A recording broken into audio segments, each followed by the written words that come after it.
अगर बुक में कोई ट्रांजेक्शन को रिकॉर्ड करना है तो उसके लिए सबसे पहले क्या चाहिए आपको? Source document. तो first of all we need source document.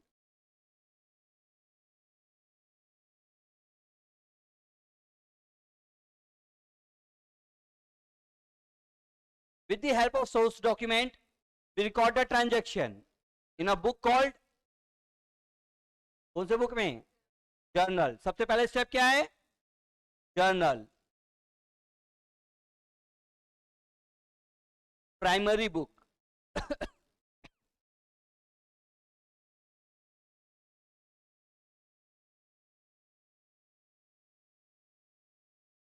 From journal we transfer, we classify them into ledger.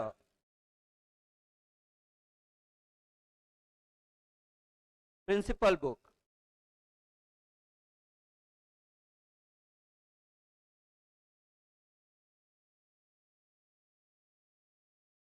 Here from ledger we prepare.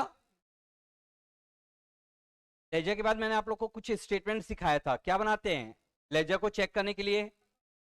Trial balance. क्या बनाते हैं? Trial balance.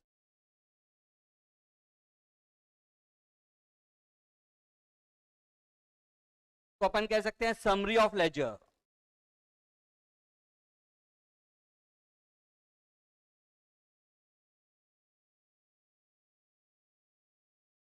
From trial balance final account. Final account is prepared in two parts: income statement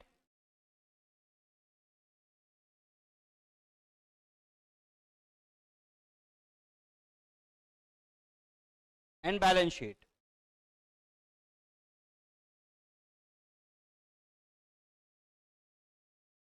ठीक है. देखो जो income statement है वो further two parts में बटा हुआ है: trading account and profit and loss account. Trading account यानी अगर हम माल को खरीदें और एज इट इज बेच दें, उसके ऊपर और कोई खर्चा ना करें, तो उससे हमें प्रॉफिट हुआ या लॉस हुआ, ये डिटरमाइन करते हैं अपन ट्रेडिंग अकाउंट से. ऑडिट.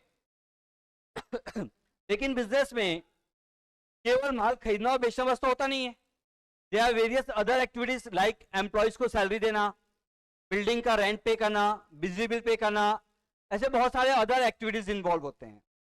उन सारे एक्टिविटीज को कंसीडर करने के बाद बिजनेस को प्रॉफिट हुआ या लॉस हुआ, ये कहां से डिटरमाइन होगा? Profit and loss account. Got it?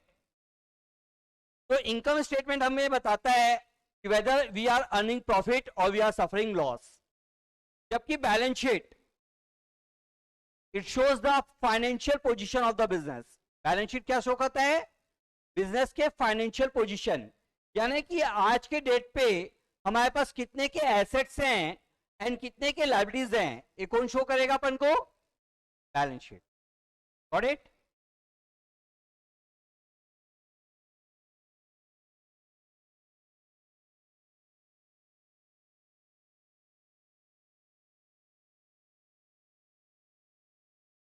Now वो बेसिक अकाउंटिंग कंसेप्ट्स, ये सब जो मैं पढ़ा रहा हूं ये पहले नहीं पढ़ाया हूं, है ना? एकदम न्यू चीज पढ़ा रहा हूं अभी. जो पढ़ा रहा हूं, जो मैंने अभी आपको स्टेप्स ऑफ अकाउंटिंग पढ़ाया, ये भी पहले नहीं पढ़ाया था. इवन अब जो पढ़ा रहा हूं 4 बेसिक अकाउंटिंग कंसेप्ट्स, ये भी पहले पढ़ाया हुआ नहीं है. तो what are the 4 basic accounting assumption और कंसेप्ट्स? इसमें पहला है business entity concept. Business entity concept, एक कंसेप्ट कहता है, किसी को मालूम है क्या होता है बिजनेस एंटिटी कंसेप्ट? कोई पढ़ा है थ्योरी अभी? हाँ.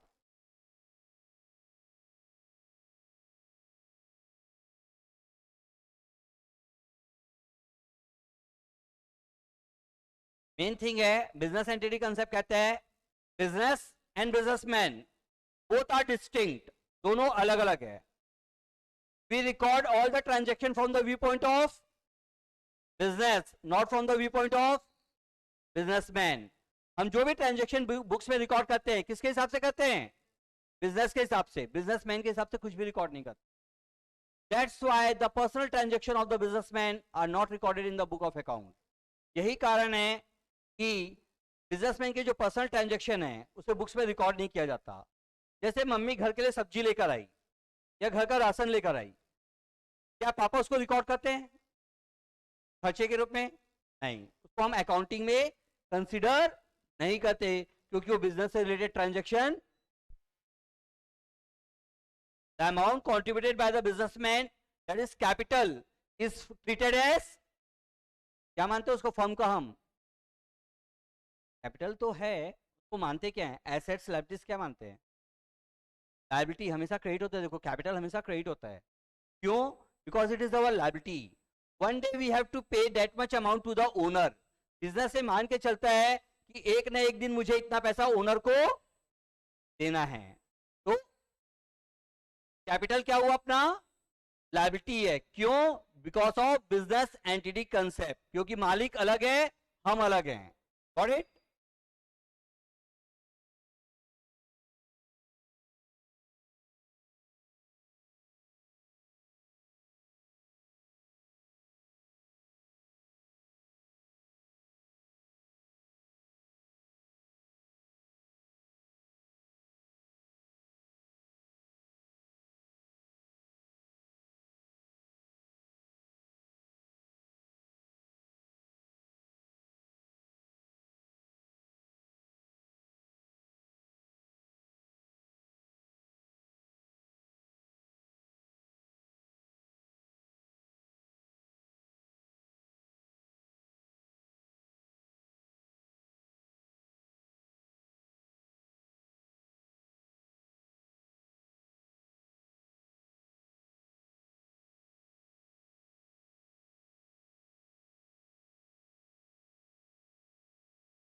वाह,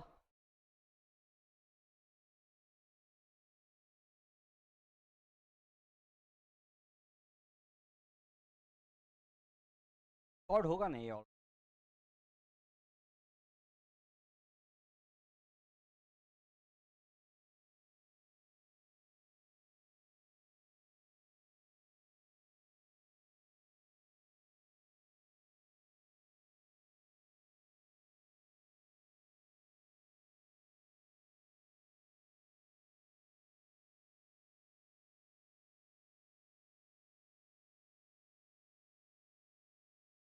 तो जब तक नेटवर्क आ रहे हैं, ये बताओ आप में से कितने लोग रेगुलर प्रैक्टिस कर? रेगुलर प्रैक्टिस का मतलब कभी जर्नल बना लिए, कभी लेजर बना लिए. ऐसा नहीं कि मैं जो चैप्टर पढ़ा रहा हूँ उसको बना लिए, उसको रेगुलर प्रैक्टिस नहीं. वो तो हर कोई करता है. जो चैप्टर करंट में चल रहा है ना, वो हर कोई करता है. रेगुलर प्रैक्टिस का मतलब जो चीज़ ऑलरेडी कवर हो चुका है वो कितने लोग प्रैक्टिस करते हो? क्या नाम है? साहिल. और तो अकाउंट सीखना है ना, सबसे इजी तरीका है हफ्ते में हर चैप्टर का एक क्वेश्चन. जैसे मंडे को जनरल कर लिए, ट्यूसडे को लेजर कर लिए, वेडनेसडे को ट्रायल बैलेंस कर लिए. मैं क्लासीफाई कर दो डेज. ऐसा नहीं है कि एक ही दिन में हमको सब चीज़ पढ़ना है. देखो जब एनुअल एग्जाम आता है एक दिन में अपन पूरा पढ़ पाते हैं क्या? देखो रैंकर कौन बनता है? जिसका ऑलरेडी प्रिपेयर्ड रहता है. बनता है ना? हाँ, एक दिन में पढ़ने वाला केवल पास होता है, ये तो हर कोई जानते हैं अपन. उसको अपना, दैट इज, पढ़ाई को सिस्टमेटिक कर लो. जो भी आपको करना है ना, डिजाइन कर लो. देखो अभी एकदम बेसिक चैप्टर बस हुए हैं. एक हफ्ते में पूरे 7 दिन में सातों चैप्टर कवर हो जाएंगे. General, ledger, trial balance, cash book, subsidy books and accounting equation. नहीं पढ़े अभी अपन? 7 दिन है, 7 चैप्टर कवर. जैसे ही ये एडवांस अपन जाएंगे के बाद बीआरएस होगा, बीआरएस के बाद डेप्रिसिएशन होगा. जब हार्ड चैप्टर में जाएंगे तो 2-2 हफ्ते में एक बार रिवीजन करो. इन पुराने चैप्टर को 2 हफ्ते में एक बार रिवीजन करो, क्योंकि वो चैप्टर हार्ड है, उसको डेली आपको पढ़ना पड़ेगा. आया क्या नेटवर्क?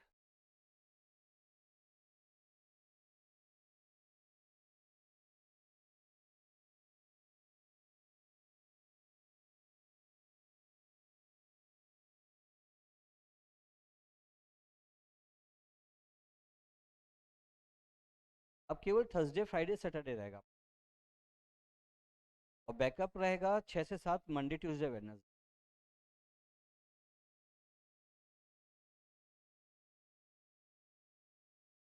तो उससे चालू होगा।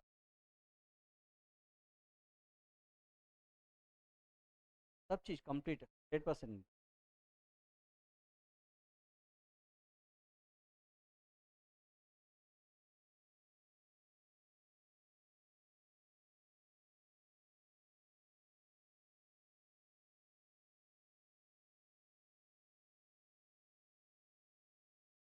जब भी कोई नया चैप्टर,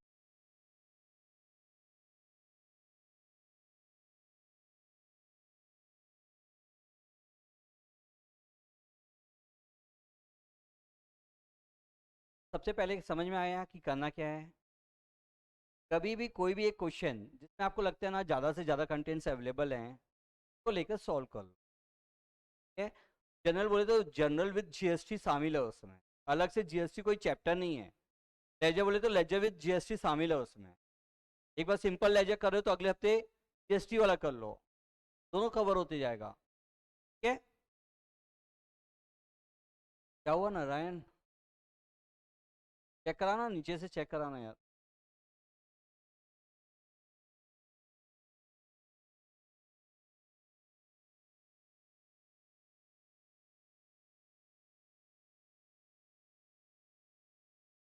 स्कूल किसकी किसकी ओपन हो गई है? हो गई सबसे। आज आप लोग की नहीं हुई है, आज हो गई है सबकी। देखो अभी स्कूल में जो भी पढ़ाएंगे ना, इज फार डिफरेंट फ्रॉम आपने जो अभी तक पढ़ा है। वो पढ़ाएंगे बुक कीपिंग क्या होता है, अकाउंटिंग क्या होता है, वहाँ से एकदम बेसिक वर्ड से चालू करेंगे। अब क्या उतना ज़्यादा डिटेल अगर मैं यहाँ पे चालू करता ना आप लोग को, theory is too much boring. कौन की जो थ्योरी है बहुत ज़्यादा इंटरेस्टिंग नहीं है। ये जो अभी मैं कंसेप्ट बता रहा हूँ ये तो फिर भी थोड़ा बहुत अच्छा है, लेकिन जो एकदम बेसिक थ्योरी है ना बहुत ज़्यादा बोरिंग है। तो उसको जब जब आपके स्कूल में यूनिट टेस्ट वगैरह आएगा ना, तब तब मैं उसको समझाते जाऊँगा कि आपको जो आने वाला है उस टॉपिक को मैं समझा दूंगा यहाँ। ठीक है।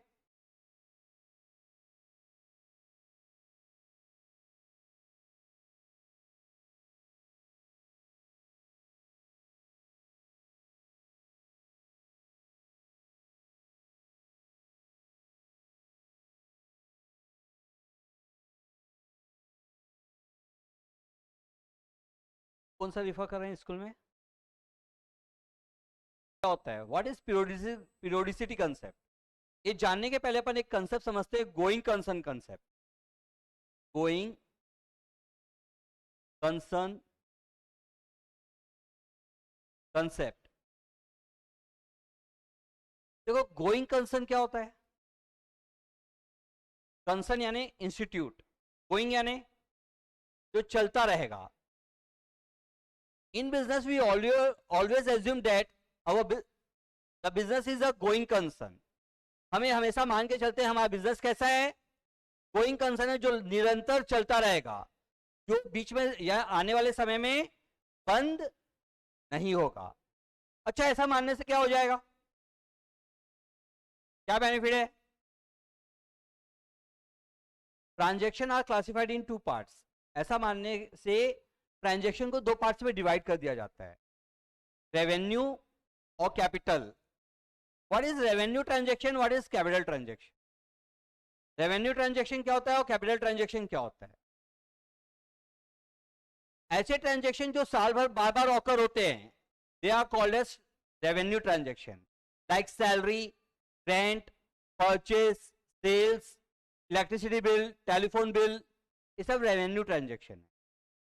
What is capital transaction?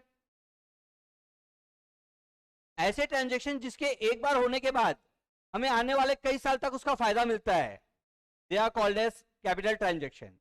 जैसे हमने लैंड एंड बिल्डिंग खरीदा, प्लांट एंड मशीन खरीदा, फर्नीचर खरीदा, ये सब क्या हो गए, कैपिटल ट्रांजेक्शन।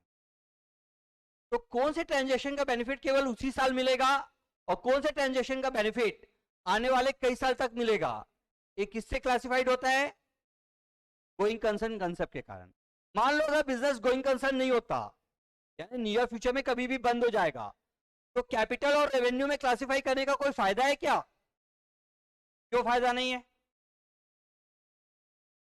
क्योंकि बिजनेस तो थोड़े समय बाद बंद हो जाएगा, तो हमें कितने साल ऐसे चलेगा इससे कोई मतलब है क्या? हमारे लिए तो थोड़े समय चलेगा, क्योंकि उसके बाद तो बिजनेस ही बंद हो जाएगा। या तो going concern concept help us to classify transaction into capital and revenue parts. और क्या हेल्प होता है, और क्या बेनिफिट मिलता है? जैसे कि आप लोग एक्सेल में एडमिशन लिए, ओके, एडमिशन का क्या प्रोसीजर है? फॉर्म फिलअप करो और पेमेंट करो। कब? स्टार्टिंग में। आपने कब तक के लिए पेमेंट कर दिया? पूरे साल के लिए। क्या आपको साल भर सर्विसेज मिल गई? नहीं मिली है क्या? तो किस बेसिस पे आपने साल भर का पेमेंट कर दिया? गोइंग कंसर्न कंसेप्ट के बेसिस। इतनी बड़ी इंस्टीट्यूट हमारे एक के पैसे के लिए थोड़ी बंद हो जाएगी। ये साल भर, ईयर आफ्टर ईयर चलते रहेगी, हमें हमारे पैसे के बदले में सर्विसेज मिल जाएगा। That's why we make the payment. Got it? Going concern concept के कारण ही बिजनेस में क्रेडिट ट्रांजेक्शन हो पाते हैं। हम लोगों को उधार देते हैं और लोग हमें उधार देते हैं। अगर गोइंग कंसर्न कंसेप्ट ना हो तो बिजनेस में क्रेडिट ट्रांजेक्शन होना बंद हो जाएगा। क्लियर है एवरीवन?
अभी आ रही है?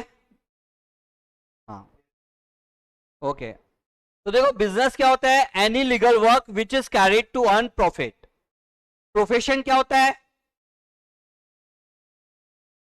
Any work which require any special knowledge, degree और ट्रेनिंग। जब किसी कार्य को करने के लिए किसी स्पेशल नॉलेज, डिग्री या ट्रेनिंग की जरूरत होती है तो उसको अपन कहते हैं प्रोफेशनल वर्क। देखो, जब मैंने आप लोग ज्वाइन किए थे तो मैंने आपसे पूछा था आप फ्यूचर में क्या करना चाहते हो। मोस्ट ऑफ यू से सीए करना चाहते हैं, सीएस करना चाहते हैं। कहा था आप लोगों ने? सीए क्या करता है? Audit, taxation, return filing, project work, ये सारे पार्ट किसके हैं? एक चार्टर्ड अकाउंटेंट। अच्छा, एक सीए का काम वो सीए कब कर सकता है? जब उसके पास सीए की डिग्री होगी। देखो, नॉलेज तो मेरे पास भी बहुत है, क्या मैं सीए का वर्क कर सकता हूं? नहीं कर सकता। क्यों नहीं कर सकता? Because I don't have degree of chartered accountant. जो आईसीएआई द्वारा एक डिग्री इशू की जाती है, वो डिग्री मेरे पास नहीं है, इसलिए उस काम को मैं नहीं कर सकता। भले मेरे पास नॉलेज में कोई कमी नहीं है तो भी उस काम को मैं नहीं कर सकता। एक चार्टर्ड अकाउंटेंट को ही कोई भी अकाउंट सही है या नहीं इस बात को सर्टिफाई करने का राइट्स प्रोवाइडेड है। ऑडिट करने का मतलब ये नहीं है कि खाली बुक को चेक कर दिए ऑडिट हो गया। उस बुक को चेक करने के बाद अगर उसमें कोई गलती निकलती है तो उसकी रेस्पॉन्सिबिलिटी भी किसके पास जाती है? किसके ऊपर जाती है? एक चार्टर्ड अकाउंटेंट के ऊपर जाती है। तो ये इररेस्पॉन्सिबल वर्क नहीं है, बहुत ज्यादा रेस्पॉन्सिबल पर्सनल वर्क है, और इसलिए इसके लिए एक प्रॉपर नॉलेज की जरूरत होती है। Got it? तो एक doctor, engineer, chartered accountant, lawyer, teacher, all these are professional works. Got it? Next, proprietor, who is called as the owner or proprietor of the business. Business का मालिक किसको कहते हैं? One who invests money, risks, who bear the risks, enjoy the profits, and look after the whole business is called proprietor. Capital,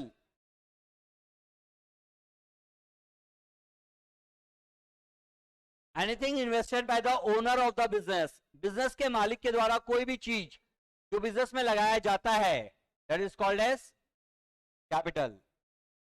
drawings,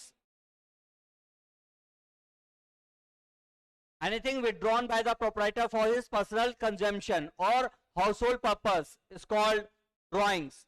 मालिक के द्वारा business से निकाला गया कोई भी पैसा या सामान क्या कहलाएगा? ड्रॉइंग्स। गुड्स,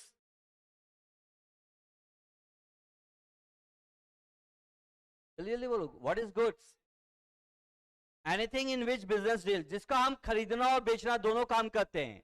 जिस चीज को हम बेचने के लिए खरीदते हैं, they are called as goods. Like एक फर्नीचर का व्यापारी के लिए डेस्क एंड चेयर क्या है? गुड्स है। एक्सेल वालों के लिए डेस्क और चेयर क्या है? एसेट्स है। क्यों? क्योंकि हम बेचते नहीं है, हम इसको यूज करते हैं। तो जब कोई चीज बेचने के लिए खरीदा जाता है तो गुड्स कहलाता है। गुड्स को पांच पार्ट में बांटा गया है। Purchase, sales, purchase return,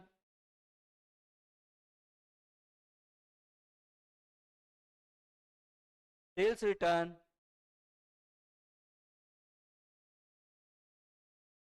and stock. What is purchase? Buying something for resale, बेचने के लिए कोई चीज को खरीदना ही परचेज कहलाता है। What is sales?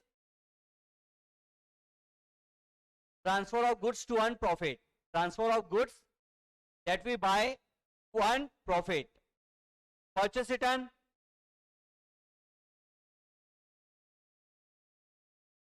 goods return by the goods return to the supplier, से हमने माल खरीदा था तो उसका माल वापस करना। क्यों करना? ड्यू टू एनी कॉज, किसी भी कारण से। से ज्यादा प्राइस लगा दिया, गलत माल भेज दिया, के माल में डिफेक्ट है, किसी भी कारण से अगर हम माल वापस कर रहे हैं, then it is called as purchase return. What is sales return? जब हम माल वापस करते हैं तो परचेस रिटर्न, जब हमारा कस्टमर हमको माल वापस करता है तो सेल्स रिटर्न. और इट स्टॉक क्या होता है?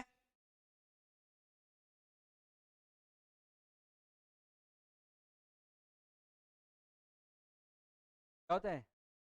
Unsold goods on a particular date.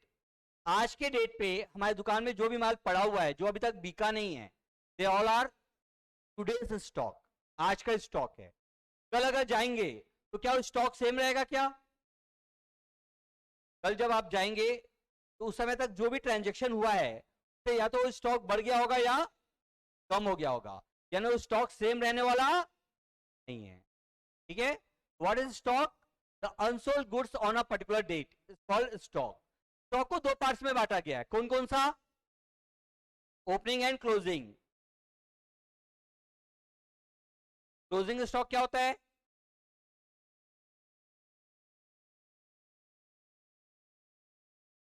The goods which remain unsold at the end of the accounting period. 31 मार्च के दिन जो भी माल हमारी दुकान में बच गया, जो इस साल बिक नहीं पाया, they are called as. What is opening stock? The same goods at the beginning of next accounting year. वही माल कल क्या बन जाने वाला है? Opening stock. Okay. Debtors, who are called as debtors.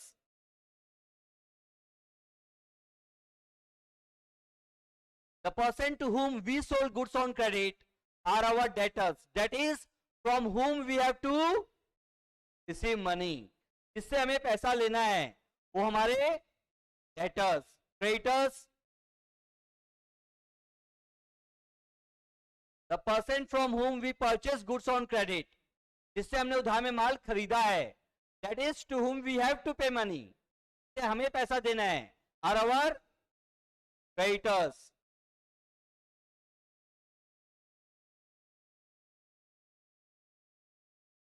Insolvent, or you can say bankrupt.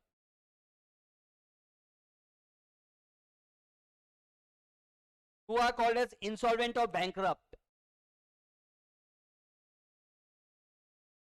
The person whose liabilities exceed his assets.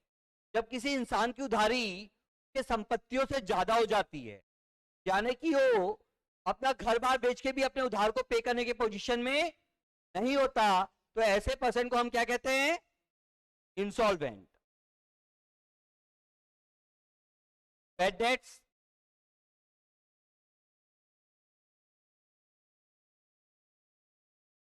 The amount which could not be recovered from insolvent debtor. हमारे debtors के insolvent हो जाने के कारण हमारा जो पैसा डूब गया, अब जो हमें वापस नहीं मिल पाएगा, they are called as bad debts. Bad debts is our loss. Bad debts एक प्रकार का हमारा क्या है? लॉस. बैड डेट्स रिकवर क्या है?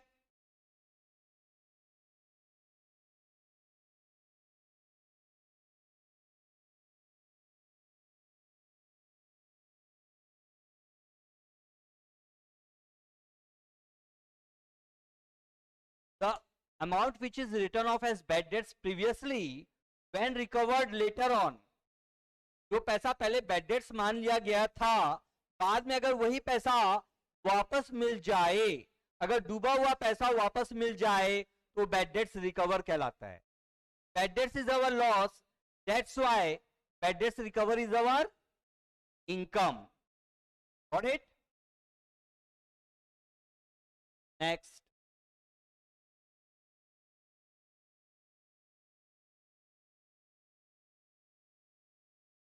Turnover.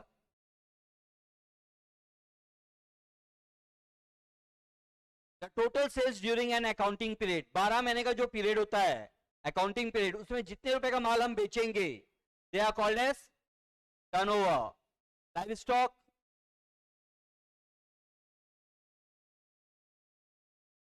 the animal that we are using in the business for any purpose. अपने बिजनेस में अगर हम कोई भी जानवर यूज कर रहे हैं, they are called as live stock.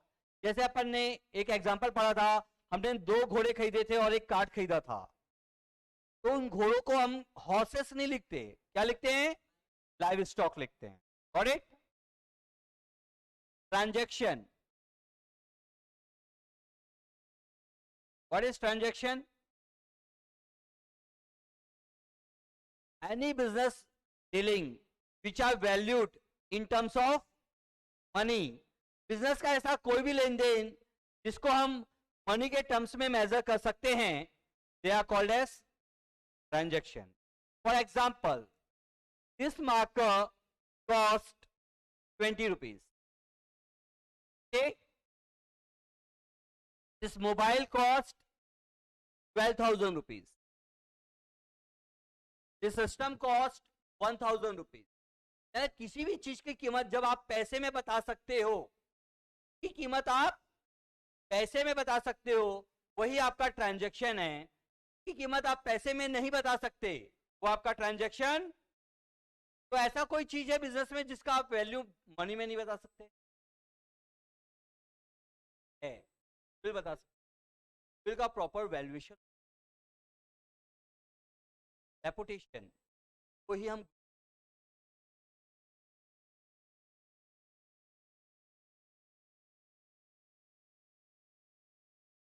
Example देता हूं वापस, शायद आप लोग भूल गए हो। ट्रेडमार्क्स भी वैल्यूड होता है, पेटेंट्स भी वैल्यूड होता है, ये सब इंटेंजिबल एसेट्स हैं। देखो साफ साफ बताता हूं, ये सारे जो जितने भी चीज आप लोगों को बोले ना, गुडविल, पेटेंट्स, कॉपीराइट, ट्रेडमार्क, सब इंटेंजिबल एसेट्स है, सबका वैल्यू होता है। भरोसा, ट्रस्ट, लॉयल्टी, एग्जैक्टली। अगर हमारे दुकान में जो नौकर है, सर्वेंट है, वो ईमानदार है, तो दुकान को फायदा होता है या नहीं होता? कितने रुपए का फायदा होता है सबको ही जानते हैं, लेकिन कितने का होता है कोई भी बता सकते हो? अच्छा, अगर वो बेईमान है तो नुकसान होता है कि नहीं होता है? होता है। कितने का? तो ऑनेस्टी, लॉयल्टी, वर्किंग एफिशिएंसी, काम करने की क्षमता, managerial ability are the some important terms which are too useful for business, but as they are not measurable in terms of money, they are not recorded in the books of accounts। क्योंकि उसका कोई money worth नहीं है, इसलिए उसे books में record नहीं करते। Got it? Voucher, what is voucher? Legal evidence. Whenever any transaction take place, some legal evidence like bill, receipt, cash memo are created। जब भी बिजनेस में कोई लेन देन होता है, तो उस लेन देन को सर्टिफाई करने के लिए कोई ना कोई बिल, रिसिप्ट्स या वाउचर्स बनाए जाते हैं या इनवॉइस बनाए जाते हैं। उन सारे बिल, रिसिप्ट्स और इनवॉइसेस को ही हम क्या कहते हैं? वाउचर कहते हैं। यानी कि बुक्स में कभी कोई भी ट्रांजेक्शन कब रिकॉर्ड होता है? जब उसके अगेंस्ट हमारे पास कोई सपोर्टिव वाउचर्स अवेलेबल होते हैं। बिना वाउचर्स के ट्रांजैक्शंस को बुक्स में record. Got it? Next, journal entry. Journal is first book of account. Journal entry क्या होता है?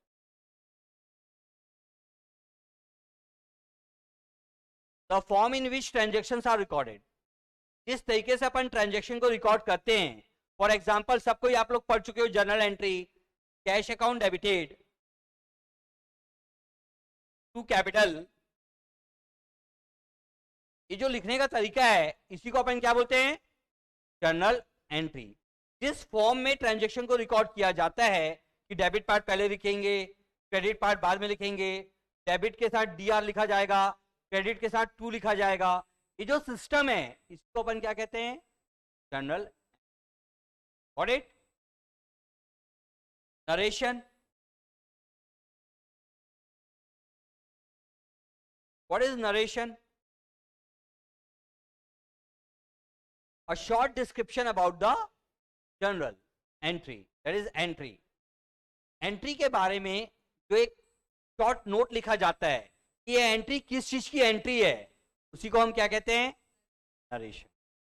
ओके, नरेशन हमेशा कौन से वर्ड से चालू होगा, paying.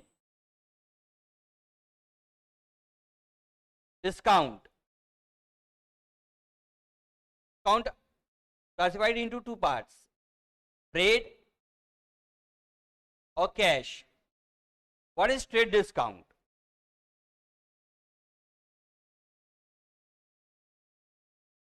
The discount which is offered by the businessman to all its customer is called as trade discount. जब एक डिस्काउंट एक बिजनेसमैन के द्वारा अपने सारे कस्टमर्स को दिया जाता है इक्वली, क्यों, to buy goods in large quantity, that it is called as trade discount. और की कोई एंट्री नहीं होती है, इसका केवल कैलकुलेशन होता है, it is not shown in the books of accounts, ये बुक्स में शो नहीं किया जाता, और it is calculated on MRP. इसका जो कैलकुलेशन है किस पे होगा, एमआरपी हो। और लास्ट, ये क्यों दिया जाता है, to increase the volume of sales, sales को बढ़ाने के लिए दिया जाता है। ये था trade discount. What is cash discount, जो केवल उन कस्टमर्स को दिया जाता है जो टाइमली पेमेंट करते हैं। The discount which is offered to those customer who made timely payment are called as cash discount. It is recorded in the books of accounts, books में रिकॉर्ड किया जाता है। और क्या कैलकुलेशन कौन सा अमाउंट पे होता है, टोटल पे नहीं, एक्चुअल अमाउंट रिसीव और एक्चुअल अमाउंट पेड। जितना अपन एक्चुअली में रिसीव कर रहे हैं या जितना एक्चुअली में पे कर रहे हैं, केवल उतने ही अमाउंट के ऊपर कैश डिस्काउंट होगा। टोटल अमाउंट के ऊपर कैश डिस्काउंट कैलकुलेट। ये डिस्काउंट क्यों दिया जाता है, to reduce the risk of bad debts. देखो, जब भी हम उधार देते हैं हमारे पास हमेशा एक टेंशन होता है कि वो पैसा हमें वापस मिलेगा या नहीं मिलेगा। तो इस टेंशन को कम करने के लिए हम अपने डेटर्स को एक लालच देते हैं कि भैया अगर तू पैसा जल्दी दे देगा तो तेरे को हम डिस्काउंट देंगे। That discount which is made offered to prompt payment is called cash discount. Okay, now last two things, assets and liabilities. Assets क्या होता है, लायबिलिटीज क्या होता है।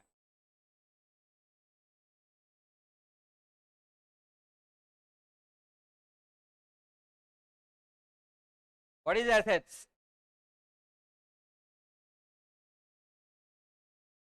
Anything that we buy not for resale, that is which we buy for own consumption और use is called assets. It increases the efficiency of the businessman. It increases the profitability of the business. It helps in expansion of business. देखो, ऐसा कोई भी चीज से businessman की efficiency develop हो, जिससे बिजनेस डेवलप हो या जिससे प्रॉफिटेबिलिटी बढ़े, दे ऑल आर एसेट्स। जैसे कि जो ऑनलाइन सर्विसेज है अभी के लिए जो भी सिस्टम लगे हुए हैं, ये हमारे लिए क्या है, एसेट्स, क्योंकि इसके कारण ही हम उन बच्चों तक पहुंच पा रहे हैं जो यहाँ पे नहीं आ पा रहे हैं। अदरवाइज वो बच्चे हमसे पढ़ते क्या, आज नहीं पढ़ते। तो दैट थिंग इज ऑल्सो अवर, ठीक है। एसेट्स को मेनली टू पार्ट्स में बांटा गया है, fixed and current. What is fixed assets and what is current assets? Fixed assets are those assets which are used in the business for more than one accounting year.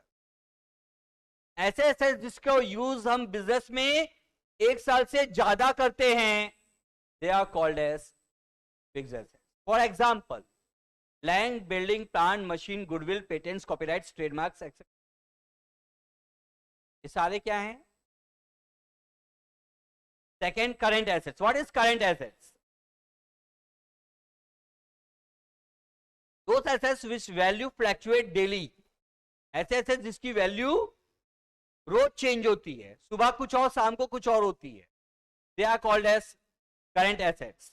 For example, stock or cash, bank balance, debtors, bill receivable, they are current assets.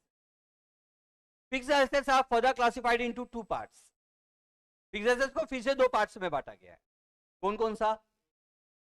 Tangible, intangible. What are tangible assets? Touch and seen, like land, building, plant, machine, motor vehicle, furniture, etc. are tangible assets. के जितने भी example है सबका meaning मालूम है. Last बच गया intangible assets. What is intangible assets?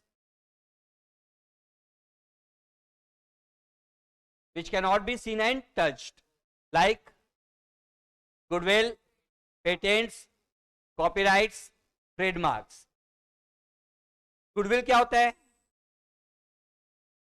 The reputation due to which the business earn more than its competitor. वो रेपुटेशन, वो नेम एंड फेम जिसके कारण से हम अपने कॉम्पिटिटर से ज्यादा कमाते हैं, they are called as goodwill. Trademark क्या होता है? A logo which help us to determine the product.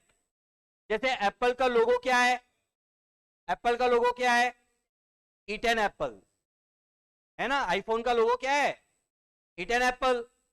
अगर वो लोगो है तो ही आप उस प्रोडक्ट को खरीदते हो, अगर वो लोगो नहीं है तो वो प्रोडक्ट नहीं बिकेगा. यानी कि हम कोई चीज सही है या नहीं, ये हम किससे डिटरमाइन करते हैं? के लोगो से. तो logo helps to increase the sales. Got it? Trademark क्या होता है? सॉरी, पेटेंट्स क्या होता है?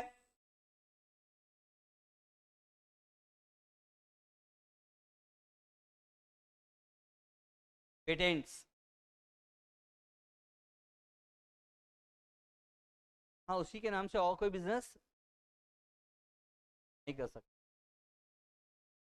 हाँ, patents is the formula. Patents एक प्रकार का क्या है? फॉर्मूला है. जब भी कोई साइंटिस्ट अपने रिसर्च के थ्रू कोई method of production find out करता है, तो क्या वो खुद प्रोडक्शन करने बैठ जाता है क्या? नहीं, वो अपने राइट्स किसी को बेच देता है कि भाई मेरे द्वारा बनाए गए फॉर्मूले को केवल तुम यूज कर सकते हो, तुम्हारे अलावा कोई और यूज नहीं कर सकता. ये जो एग्रीमेंट है कि तुम्हारे अलावा कोई और यूज नहीं कर सकता, that is called as patent right. इसी को हम पेटेंट राइट. कॉपीराइट्स क्या होता है? सेम इसी प्रकार का, जब कोई गाना या कोई बुक्स कोई अपने नाम से कॉपीराइट करवा लेता है, यानी कि उसके अलावा इसे और कोई नहीं कर सकता, it is called as copyright. Got it? या व्हाट इज लायबिलिटीज? लायबिलिटीज क्या होता है? Anything that the business owes from other. जो हमने दूसरे से लोगों से उधार दे रखा है, they are called as liabilities. Liabilities are classified into three parts. क्या क्या होता है लायबिलिटीज? हाँ हाँ, long term liability, short term liability और contingent liability. What is short term liability? which is payable within a year are called as short term liability. What is long term liability?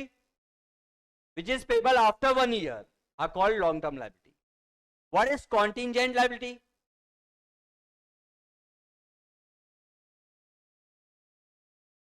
Which may be turned or may not be turned into liability in future on the happening or non happening of some uncertain future event are called contingent liability.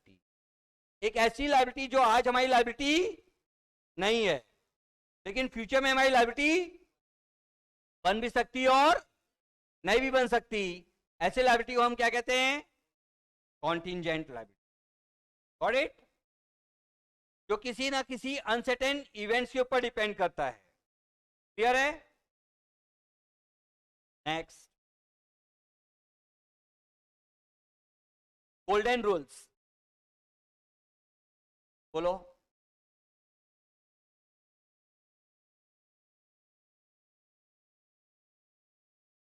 उसका rule बताया भैया, वो तो बताओ पहले। As per real account, as per real account,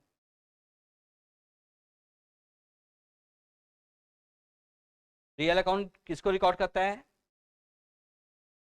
assets को, business के assets को रिकॉर्ड करता है। देखो बिजनेस में जितने भी ट्रांजेक्शन होते हैं, ट्रेडिशनल रूल के हिसाब से उसे 3 पार्ट्स में बांटा गया है। ट्रेडिशनल यानी गोल्डन रूल्स के हिसाब से सारे ट्रांजेक्शन को 3 पार्ट्स में बांटा गया है, रियल, पर्सनल एंड नॉमिनल। तो पहला है as per real account. Real account किसके लिए बना है? एसेट्स के लिए। इसका रूल क्या है? Debit what comes in, credit what goes out.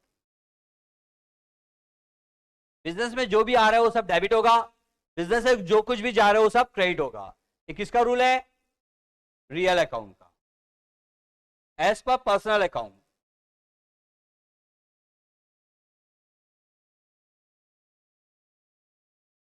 Personal account में हम किसको रिकॉर्ड करते हैं? किसी के नाम को, नेम।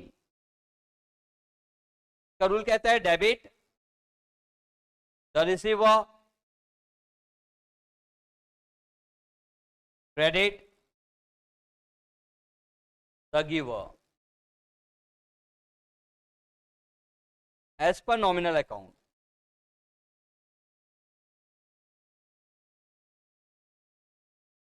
अदर्स, जो ट्रांजेक्शन इन दोनों में कवर नहीं हुए उसके लिए नॉमिनल अकाउंट। नॉमिनल अकाउंट क्या कहता है? Debit all expenses and losses, credit all income and gains.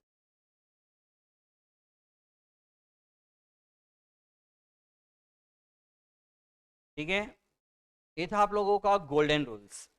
इसी दैट इज ट्रेडिशनल अप्रोच। इसी प्रकार से मॉडर्न अप्रोच भी है। और मॉडर्न अप्रोच क्या कहता है? किसको याद है?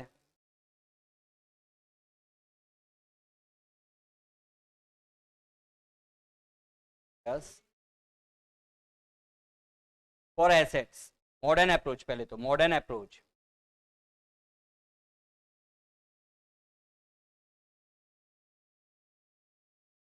एसेट्स, एसेट्स के लिए मॉडर्न अप्रोच क्या कहता है? Increase in assets debited, decrease in assets credited. Liabilities, increase in liability, credited, decrease in liability, debited. Capital,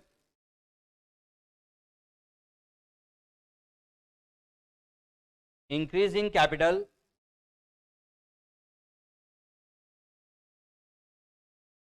credited, decrease in capital, debited. Income, increase in income, credited, decrease in income,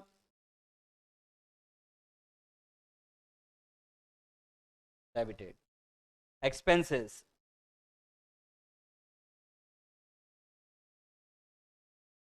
increase in expenses, decrease in expenses. ठीक है, ये था modern approach और traditional approach of accounting, जिसके help से आपका पूरा account बनता है। यानी कि जिसको ये याद है ना और इसको अप्लाई करना जिनको आ गया, मोस्टली उनसे जनरल से लेकर फाइनल अकाउंट तक किसी भी पार्ट में गलती होने के चांसेस एकदम रेयर हैं। पूरा अकाउंट का बेस यही है, golden approach and modern approach. Got it? देखो ये मॉडर्न अप्रोच अपन ने कहाँ पे पढ़ा मालूम है आप लोगों को? Accounting equation, exactly. Modern approach के थ्रू अपन ने क्या बनाया था? Accounting equation. और जितने भी journal entry, ledger, trial balance, ये सब बनाए थे, ये किसके बेस पे बनाए थे अपन? मोस्टली गोल्डन अप्रोच को यूज करते हैं, लेकिन कुछ कुछ ट्रांजेक्शन में जहां पे अपन फंस जाते हैं, जहां पे गोल्डन अप्रोच को यूज नहीं कर पाते, उस समय हम मॉडर्न अप्रोच को यूज करते हैं। Got it? Clear? Now journal, what is journal? It is the first book of account in which any business transaction are at first recorded. जब भी बिजनेस में कोई ट्रांजेक्शन होगा, सबसे पहली बार उसे जिस बुक में लिखा जाता है, they are called as journal. In general, transactions are recorded in chronological order. Journal में ट्रांजेक्शन किस सीक्वेंस में रिकॉर्ड होता है? Chronological order, that is date wise sequence. जो ट्रांजेक्शन पहले ऑकर हुए वो पहले रिकॉर्ड होंगे, जो बाद में ऑकर हुए वो बाद में record. Got it? As it is the first book of accounting, they are also called as book of original entry और प्राइमरी बुक ऑफ अकाउंट्स। क्योंकि ये अकाउंट्स का पहला पार्ट है, अकाउंटिंग का पहला पार्ट है, तो इसको और क्या क्या कहते हैं? बुक ऑफ ओरिजिनल एंट्री, जहां पे कोई ट्रांजेक्शन ओरिजिनली रिकॉर्ड हुआ था, और primary book of accounts. Got it? Generalisation,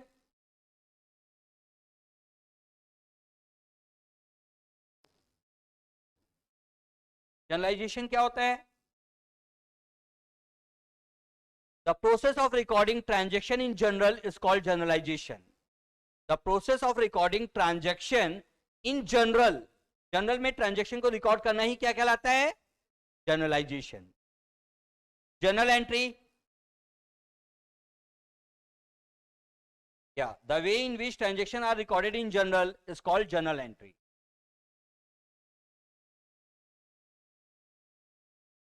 okay? Format of journal,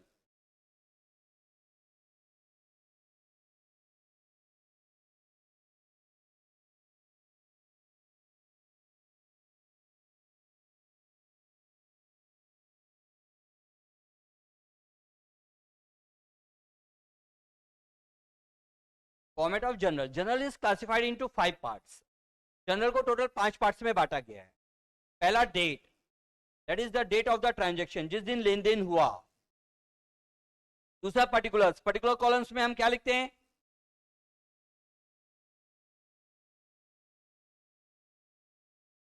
particulars column में हम क्या लिखते हैं?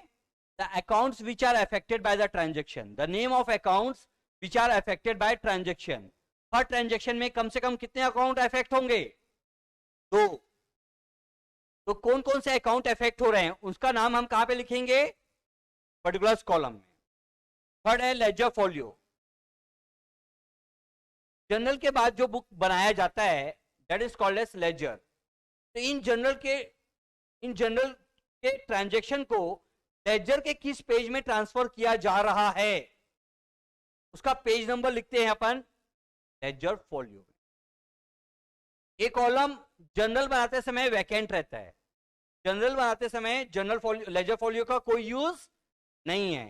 It is filled at the time of preparing ledger. जब हम इस ट्रांजेक्शन को लेजर में पोस्ट करेंगे, ट्रांसफर करेंगे, तब इस कॉलम को फिल किया जाता है। Got it? डेबिट अमाउंट और क्रेडिट अमाउंट।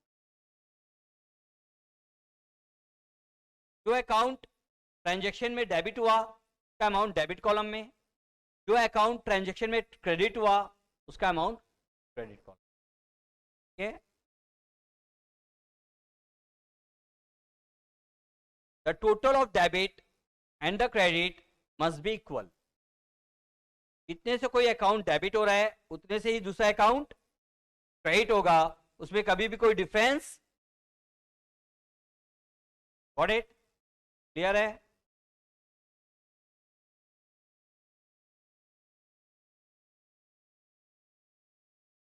तो देखो आज अपन ने क्या क्या पढ़ा, पहले एक बार रिवाइज कर लो कि अपन ने पढ़ा क्या क्या है आज।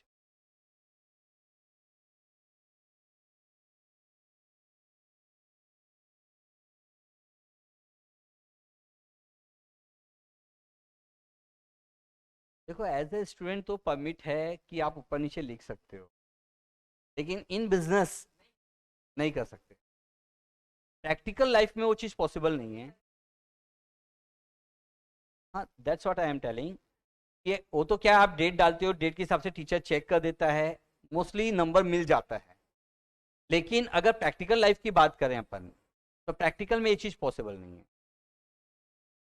ठीक है, या तो फिर बिल का डेट चेंज करवाओ सामने वाले से, और उसका डेट उसके हिसाब से रिकॉर्ड करो, यानी कि ऊपर नीचे लिखना अलाउ नहीं है प्रैक्टिकली। ठीक है। हाँ हाँ। क्या क्या पढ़ा आप लोगों ने आज? बेसिक टर्म्स वो तो अभी जस्ट पढ़े अपन, और 4 कंसेप्ट पढ़े। कौन कौन सा? Business entity concept, periodicity concept, going concern concept, और that is method of accounting, that is cash system and accrual system of accounting. एक और कंसेप्ट होता है ड्वेल एस्पेक्ट कंसेप्ट, जिसको अपन double entry system of accounting कहते हैं। What do you mean by double entry system और dual aspect concept?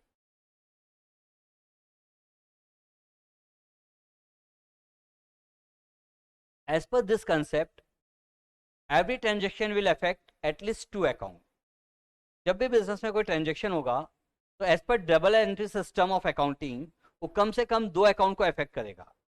If one of it is debited, the other one is credited. और उन 2 aspect को नाम दिया गया है डेबिट एंड क्रेडिट। अगर उनमें से एक एस्पेक्ट डेबिट हो रहा है तो दूसरा एस्पेक्ट क्रेडिट होगा। क्लियर है? This system is propounded by Lucas Piccoli in 15th century. ये मेथड को पहली बार किसी ने प्रॉपरली कब डिस्क्राइब किया है? 15th सेंचुरी में। उस पर्सन का नाम है लुकास पिक्लोई। ठीक है। थ्रू हिज बुक कॉल्ड डी क्यूम्यूटरी, और उसके बुक का नाम है जिसमें उसने इसके बारे में मेंशन किया है, उस बुक का नाम है डी क्यूम्यूटरी। Got it? आपको मैं बता दूं, ये बुक अकाउंट्स के ऊपर नहीं था, ये बुक्स एथमेटिक मैथ्स के ऊपर था, और उसमें उसने एक पर्टिकुलर कॉलम डाला था double entry system of accounting. ये सिस्टम 15th सेंचुरी से चालू नहीं हुआ है, ये उससे भी हजारों साल पुराना है, लेकिन किसी ने प्रॉपरली इसको डिस्क्राइब नहीं किया था। Got it? क्लियर है? और दोनों method of accounting, that is traditional approach and modern approach. ठीक है? क्लियर है एवरीवन?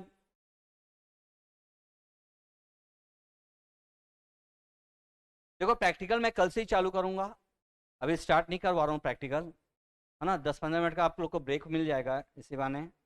ठीक है।